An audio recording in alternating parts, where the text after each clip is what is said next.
I was just so caught up in the moment.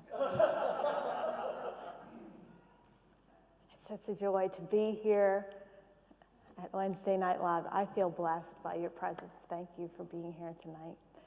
I wanted to start out with something a little funny. A boy at school was told by one of his classmates that most adults have a deep, dark secret, and that it's easy to blackmail them by saying, "I know the whole truth." So he thought he'd try it when he went home, and his mother answered the door, and he saw his mom, and he said, "I know the whole truth." And so she quickly gave him a $20 bill and said, "Oh, okay, well, just please don't tell your father." And so he felt pretty pleased with himself, and his dad came home from work, and he went up to his dad, and he said, "I know the whole truth." And his dad gave him $40, and he said, "Oh, just please don't say a word to your mother." And so the boy was feeling pretty good about himself. And so the next morning he got up and he left for school, and he saw the mailman coming up, and he went up to the mailman and he said, "I know the whole truth." And the mailman dropped his mail, and he threw his arms out wide, and he said, "Then come give your father a big hug."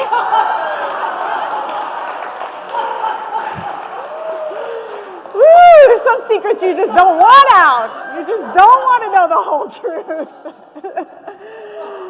Yeah, so one of the truths of our relative experience on this planet is that everything must change, as Keith so beautifully shared with us tonight. We've seen a great many changes in our country in just this past month alone, haven't we? And the question that keeps arising for us is, what is the truth? What's the truth? Do you notice that question just keep coming up? What is the truth?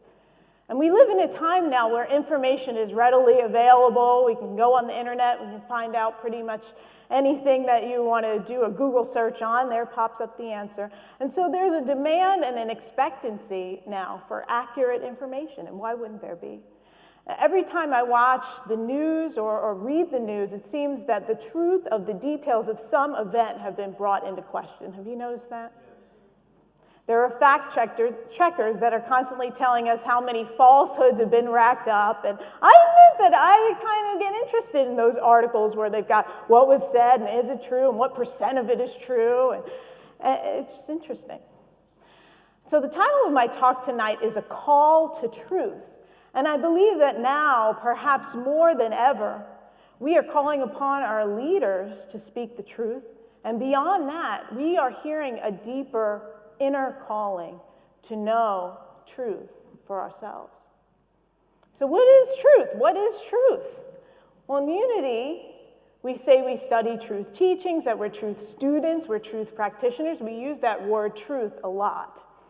And so when we say truth in Unity, we're not saying that we're fact checkers, that we're going to put up the quotes and tell you what's right and what's wrong. We're not studying the veracity of information or trying to find out all the truth that there is. There's a special meaning for the word truth in Unity, and it's not the difference between facts and alternative facts. The Unity usage for the word truth refers to the absolute, that which eternally is, that which is unchanging, that which has ever been and ever will be, that which is unconditional, it's eternal, it's complete, it's unlimited. And so we don't need to check the news to find out what that truth is, that capital T truth, because truth is just another name that we use for God. And we're not talking about a being that knows the truth or tells us the truth, but we're talking about unchanging divine principle. That is what our co-founder, Charles Fillmore, called the eternal verity of the universe and humankind. I came to Unity with a deep desire for truth. I was hungry for truth. Did you have that feeling in coming to Unity that you really like a thirst for truth? And I grew up in a traditional Christian church, and I had a relationship with God. I had a prayer life. I had a connection with God. But when I was in my 20s, I had this sense that there was something more. There was something beyond what I had been taught, and I didn't know what it was. And so I tried out a lot of different denominations, different churches, and I just wasn't feeling satisfied with what I found. I didn't know what I was looking for exactly, but I knew that there was something more. The first Unity church I went to, I visited in 2001, and that was when I was first exposed to this idea of truth. I went to the bookstore after the service and I asked them what was a good book to start with as a new person to Unity, and they suggested to me a book by Eric Butterworth called Unity, A Quest for Truth. And right in the beginning of the book, I open up the book and there's a page that just has one quote on it, and on the quote it says, "We are born to inquire after truth."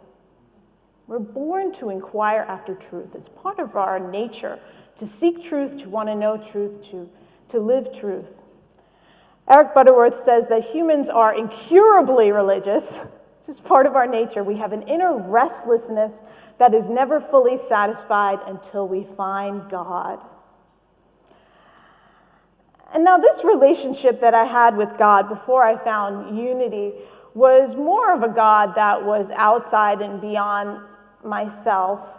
And I was taught to tell the truth, the 9th commandment, thou shalt not tell a lie, and I followed it, and I knew that it was a sin if I didn't. But it wasn't until I came to Unity that I understood that this word truth was the name for God. And I think that spiritually, this is my interpretation here, that when I hear about our nation's focus on discerning the truth, on our deep desire to want people to speak the truth and to say the truth, that this may be, metaphysically, an outpicturing of our souls calling us to truth. Not only the relative truth of fact or fiction, to come into to speaking the truth, what's right and wrong, but calling ourselves to know that deeper divine truth that we're desiring to really see, we're desiring to really have known in our physical experience. So how do we really discern what is truth? In metaphysics, we explain that there's a difference between absolute truth and relative truth, and it's important to know what that difference is. And so the relative truth is the truth of what our external experience is, that of our sense consciousness, what we see and know with our eyes and ears. When we speak of the relative, we're talking about things that are limited to events and experiences of time, space, and form. For example, while it's true that this is a pyramid, right? It's a pyramid, we can all agree, right? It's self-evident that we're in a pyramid. But it's a relative experience because it's changeable, right? It is possible for this to change. There wasn't always a pyramid in this site, right? There wasn't always a pyramid. There might not always be a pyramid in this site. The building, however, was created from a divine idea. And let's say the divine ideas that went into the making of this, we could see order was used in the structure of it, peace, wisdom, beauty, harmony, those kind of divine ideas that can never be used up. They're eternal. That is the absolute that has been expressed in a relative way through the creation of this pyramid. And so when we use the word truth in Unity, we use it in connection with divine ideas as they relate to God. So any idea that expresses divine ideas is called truth, and anything that attempts to contradict or negate divine ideas is called error, or we might say error thinking. You might hear that term a lot in Unity. I believe it's our innate desire to know truth and to see that expressed in our world, which is what we just keep calling for. There's that inner calling to truth. It's important for us as metaphysicians to really, and I know that we all have this desire to know truth in this way, to understand the relationship between the absolute and the relative. They're not two separate things. They are coexisting. The relative world is not independent of the absolute, not independent of God. We know this. It's interdependent. Our relative world, the world of appearances, exists through the formative power of our thoughts and feelings, which are creating it. And they're based on our humankind's understanding of divine ideas. So we know that God is first cause. God is the realm of infinite potentiality from which we create the world. And the relative realm, this physical experience, is the second cause. It's an effect of the first realm of God. And so I might say that when I created this talk, I used divine ideas. I engaged with love, with wisdom, with understanding. And my talk is an effect of those ideas. It's limited in time, space, and form, right? And to this experience that we're sharing together in this time. Those ideas are expressed at my level of consciousness. And everyone is using divine ideas, but we're using them at the level of our consciousness. So sometimes that doesn't always come out, the way that we would like to see them in other people and how they're expressing. Eric Butterworth explains that mind is the connecting link between God and humanity. So that is how we know our oneness, through consciousness, right? Through our mind. We call Jesus our master teacher because he was the best example that we have of expressing verity consciousness. Verity is another word for truth. He created from an awareness of oneness with God. He taught and practiced truth. Philippians 2:5 says, "Let the same mind be in you that was in Christ Jesus." Mind is our link to God. We're one with God mind, and we have access to this mind that was in Jesus through our Christ consciousness, what we call Christ consciousness, our own divinity. Through Christ consciousness, everyone has the capacity to know truth. We know truth through our metaphysical thinking and study. And first, we need to hear truth. That is why we do our studying. We know it at the level of the intellect, and then we take these principles into our hearts, and we have that experiential experience of God at the level of the heart through investing time in meditation and the silence.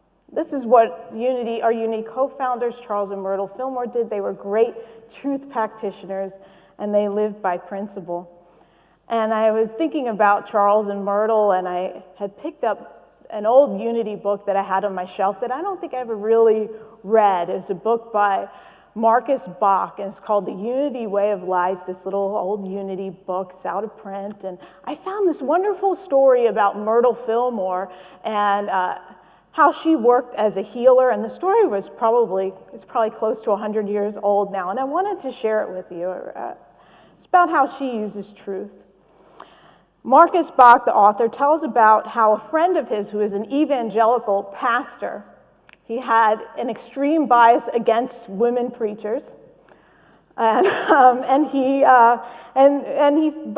he had found himself in a difficult position because his wife was dying of tuberculosis, and he had read this story of Myrtle Fillmore. Now, Myrtle Fillmore, we know, had healed herself of tuberculosis through prayer, through her connection with God, and so he wanted to find this person who healed, even though at that time, evangelical Christianity couldn't be any more opposite than Unity New Thought teachings, but he wanted to find this person who had healed. And so he went to Unity headquarters, which at that time was on Tracy Avenue in Kansas City, and he waited his turn in the reception area to see her. And when he went up to see her, and she was sitting at her desk, and it was covered with letters, as it would be for Myrtle. She answered prayer requests very frequently. And he said to her, "Mrs. Fillmore, I'm a minister, trained and well-grounded in religion. I didn't come here to discuss theology with you because I knew we wouldn't agree. I came to see you because that story of yours in which you claim you were healed. Were you? And if so, was it miraculous?" And she looked at him and smiled. She said, "Would I have written it if it were not true? Do I look like an invalid? Does God want anyone to be an invalid when he has made us in his perfect image?" And he replied, "We all have our crosses to bear," seizing on a text which had rarely been challenged and never denied in Orthodox circles. And she said, "Crosses are errors in consciousness. They do not exist." "Oh, come now," he retaliated. "My wife is a victim of tuberculosis. There is no error about that. The doctors say, what does God say?" Myrtle said. Yes, I know," he murmured, "but we must face facts." "Facts are not necessarily the truth," the metaphysician corrected him. The truth is that God's healing power is unlimited.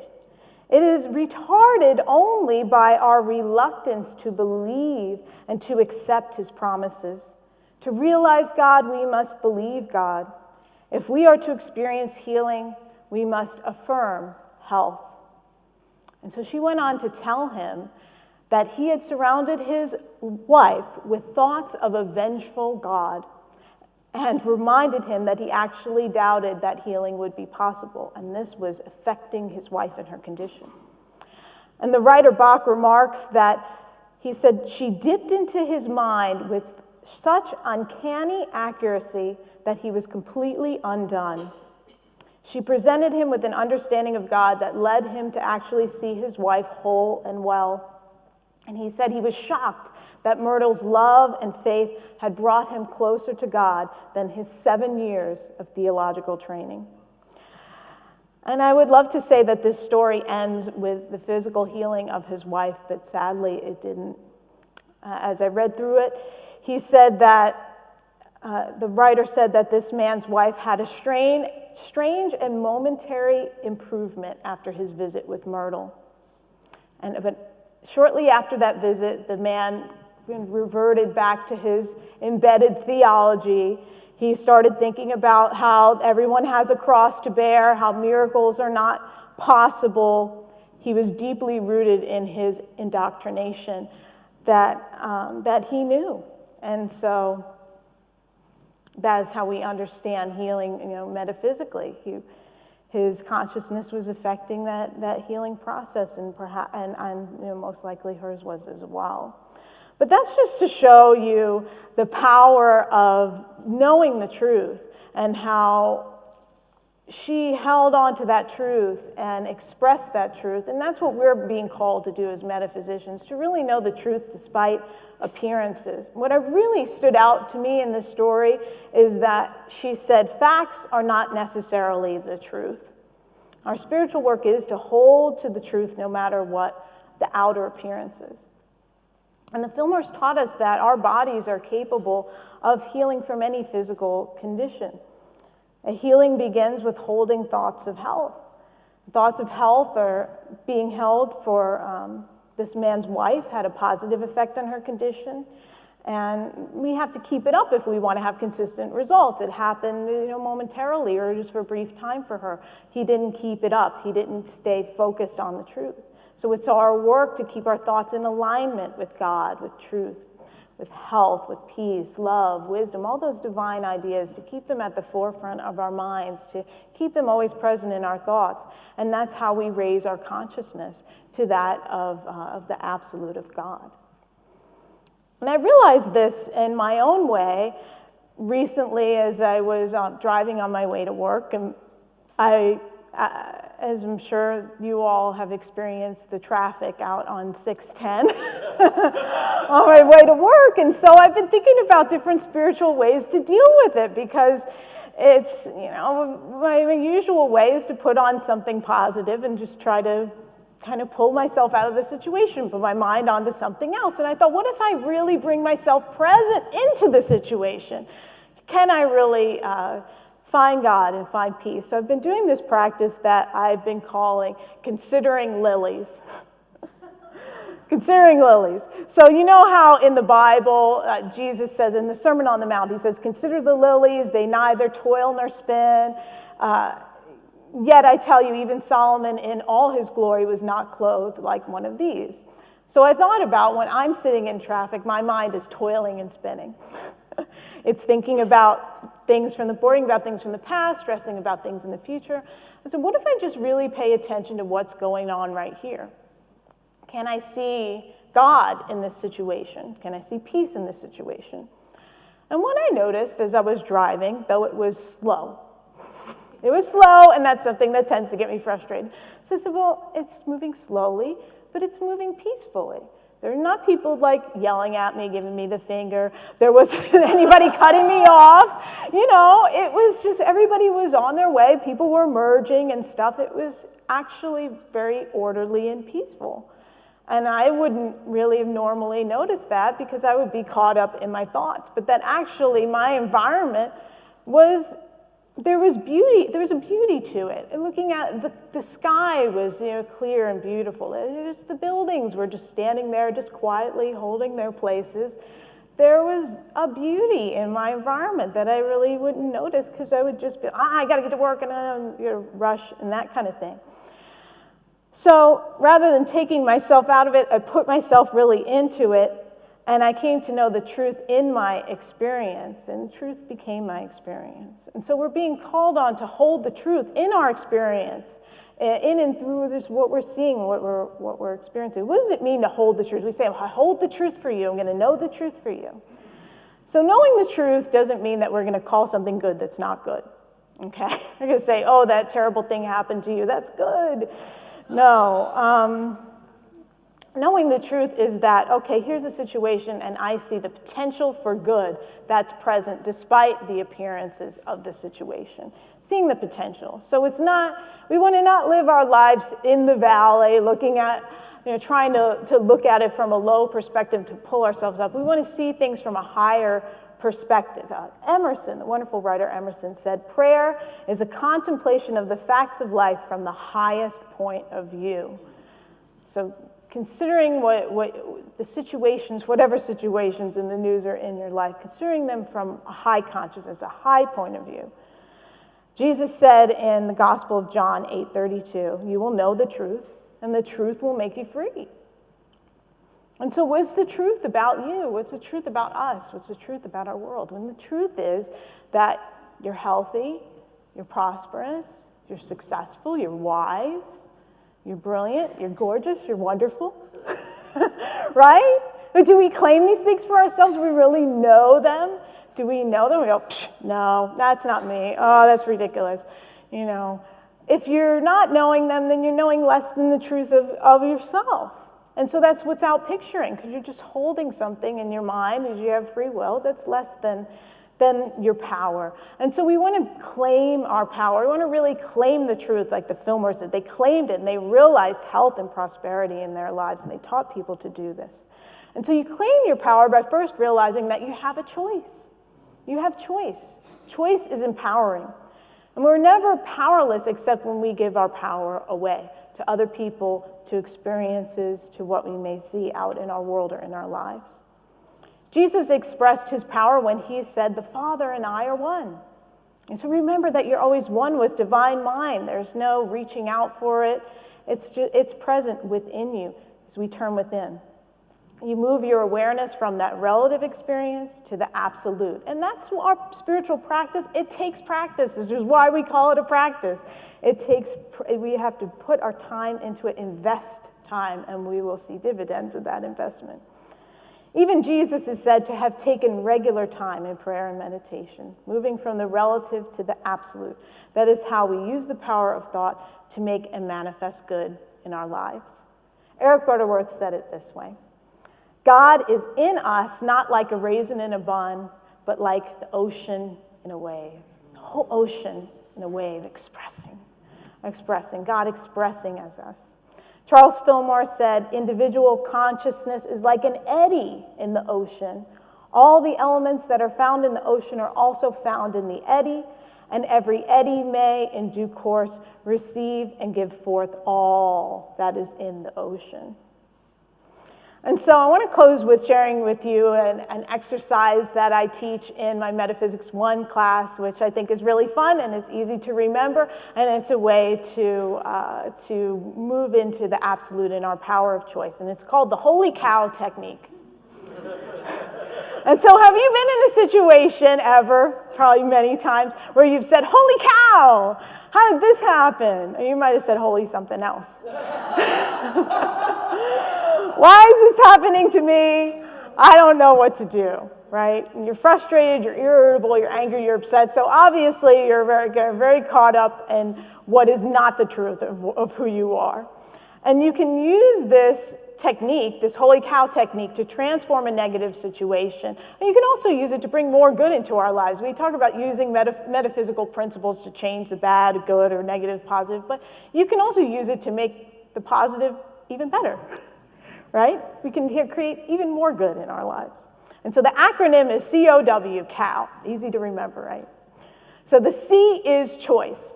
So for C, you look at the situation and you go, do I have a choice here? And so 99.9% of the time, yes, you have a choice. Yes, you have a choice. If something is happening in the relative world, you have the ability to change something.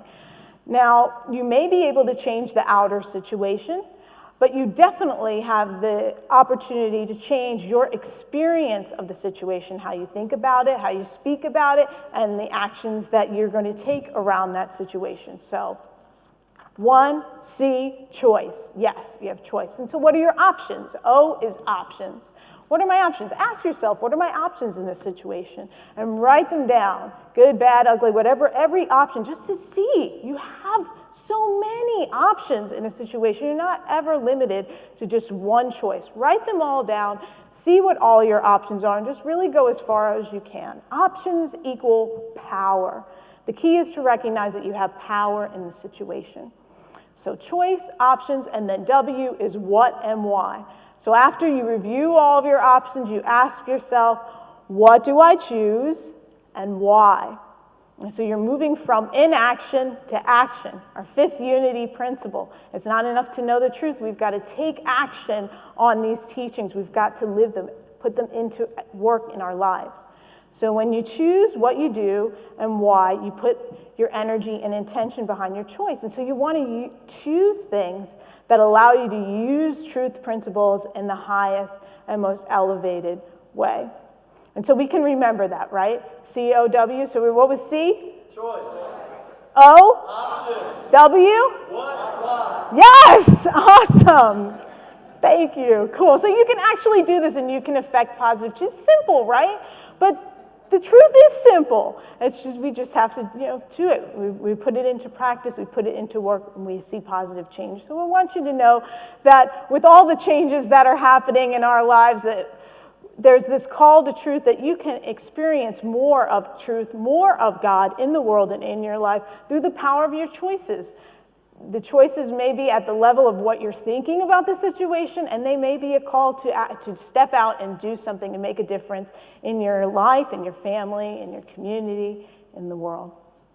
Job 22:28 says, "You will decide on a matter, and it will be established for you."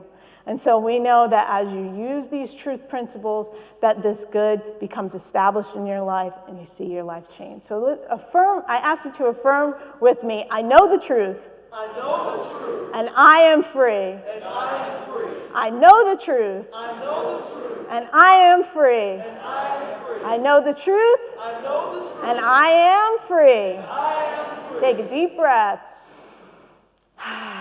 Let go. I know that it is so. God bless you.